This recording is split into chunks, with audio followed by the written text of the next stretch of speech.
ಕಾರ್ಯಕ್ರಮವನ್ನು ನಿಲ್ಲಿಸಿದ್ದಾರೆ. ನಿನ್ನೆ ಇಲ್ಲಿ ಅಂಬೇಡ್ಕರ್ ಭವನದಲ್ಲಿ ಒಂದು ಯಾವ್ದು ನಿಟ್ಟೆ ಕಾಲೇಜಿನ ಕಾರ್ಯಕ್ರಮವನ್ನು ಸೌಂಡ್ ಕೊಡಲಿಕ್ಕೆ ಆಗೋದಿಲ್ಲ ಅಂತೇಳಿ ನಿಲ್ಲಿಸಿದ್ದಾರೆ. ಬೆಂಗಳೂರು ಅಥವಾ ಬೇರೆ ಕಡೆ ಇಲ್ಲದಂಥ ಒಂದು ಕಾನೂನು ಇದೆ.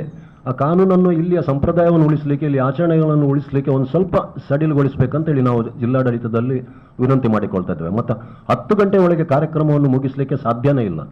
ಕಾರ್ಯಕ್ರಮ ಸ್ಟಾರ್ಟ್ ಆಗುವುದೇ ಕತ್ತಲಾದ್ಮೇಲೆ 8 ಗಂಟೆ ನಂತರ ಕಾರ್ಯಕ್ರಮ ಸ್ಟಾರ್ಟ್ ಆಗ್ತದೆ. 2 ಗಂಟೆ ಸಭಾ ಕಾರ್ಯಕ್ರಮ ಮಾಡ್ತಾರೆ, ಆಮೇಲೆ ನಾಟಕಗಳನ್ನು ಮಾಡಬೇಕು, ಯಕ್ಷಗಾನ ಮಾಡಬೇಕು, ಸಂಗೀತ ಕಾರ್ಯಕ್ರಮ ಮಾಡಬೇಕಂತ ಹೇಳಿದ್ರೆ ಆಗೋದಿಲ್ಲ. ಇವತ್ತು ಇದು ನಾಟಕ ಸಂಗೀತ ಕಾರ್ಯಕ್ರಮಕ್ಕೆ ಬಂದಿದೆ. ಮುಂದೊಂದು ದಿನ ಭೂತಕೋಲದಲ್ಲಿ ಹೋಗಿ ಗಗ್ಗರ ಕಟ್ಟಿ ಆಗುವಾಗ 10 ಗಂಟೆ ಆಯ್ತು ಅಂತ ಪೊಲೀಸ್ ಬಂದು ಗಗ್ಗರ ತೆಗೀರಿ ಅಂತ ಹೇಳುವಂಥ ದಿನ ಕೂಡ ಬರಲಿಕ್ಕೆ ಸಾಧ್ಯತೆ ಇದೆ. ಇದು ಬೇರೆ ದೈವಾರಾಧನೆಗೆ ಕೂಡ ಹೋಗುವಂಥದ್ದು ಇದೆ. ಈಗ ನಾವೀಗ ಮೆರವಣಿಗೆಲ್ಲ ಹೇಳ್ತಾ ಇದ್ದಾರೆ, ಈಗ ಗಣಪತಿ ಮೆರವಣಿಗೆ ಎಲ್ಲ ಅಲ್ಲೇ ಸ್ನಾನ ಮಾಡಿಸಿ ಅಲ್ಲೇ ಮುಳುಗಿಸಿ ಬಿಡಿ ಅಂತ ಹೇಳ್ತಾ ಇದ್ದಾರೆ. ಅದಕ್ಕೆ ನಾವು ಜಿಲ್ಲಾಡಳಿತದಲ್ಲಿ ಒಂದು ವಿನಂತಿ ಏನಂತ ಹೇಳಿದರೆ, ದಯವಿಟ್ಟು ಇಲ್ಲಿಯ ಸಂಪ್ರದಾಯ ಆಚರಣೆಗಳನ್ನು, ಸಾಂಸ್ಕೃತಿಕ ಕಾರ್ಯಕ್ರಮಗಳನ್ನು ಉಳಿಸಿಕೊಳ್ಳಿಕ್ಕಾಗಿ ಯಕ್ಷಗಾನಗಳನ್ನು, ನಾಟಕಗಳನ್ನು ದಯವಿಟ್ಟು ಸ್ವಲ್ಪ ಕಾನೂನನ್ನು ಸಡಿಲಿಸಿ. ಈಗ ನಮ್ಮೊಳಗೆ ಸಂಘರ್ಷ ಬರಲಿಕ್ಕೆ ಆರಂಭ ಆಗಿದೆ.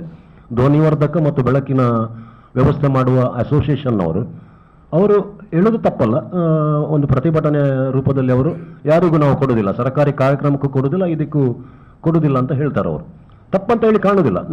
ಆದರೆ ಒಂದು ರೀತಿಯಲ್ಲಿ ತಪ್ಪೆ. ಇದು ಎತ್ತಿಗೆ ಜ್ವರ ಬಂದರೆ ಎಮ್ಮೆಗೆ ಬರೆ ಎಳ್ದಾಗೆ ಆಯ್ತು ಇದು.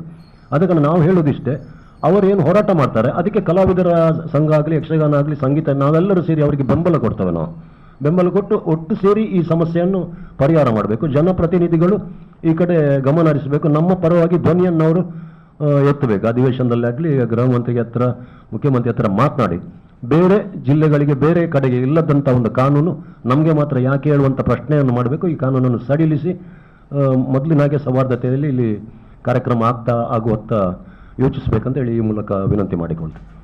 ಮೊನ್ನೆ ಕಾಪಿಕಾಡ್ ಅವರ ನಾಟಕ ಇತ್ತು, ನಿನ್ನೆಲ್ಲ ಮೊನ್ನೆ, ಅಲ್ಲಿ ಬಂದು ನಿಲ್ಲಿಸಿದ್ರು ನಾಟಕವನ್ನು. ಇವತ್ತು ಸಾಯಂಕಾಲ ನಾಟಕ ಇದೆ ಅವರದು. ಬೆಳಿಗ್ಗೆ ಫೋನ್ ಬಂದಿದೆ ನಾಟಕ ಮಾಡಬಾರ್ದು ಅಂತ ಹೇಳಿ. ಈ ಥರದ ಪರಿಸ್ಥಿತಿ ಇದೆ ಇಲ್ಲಿ.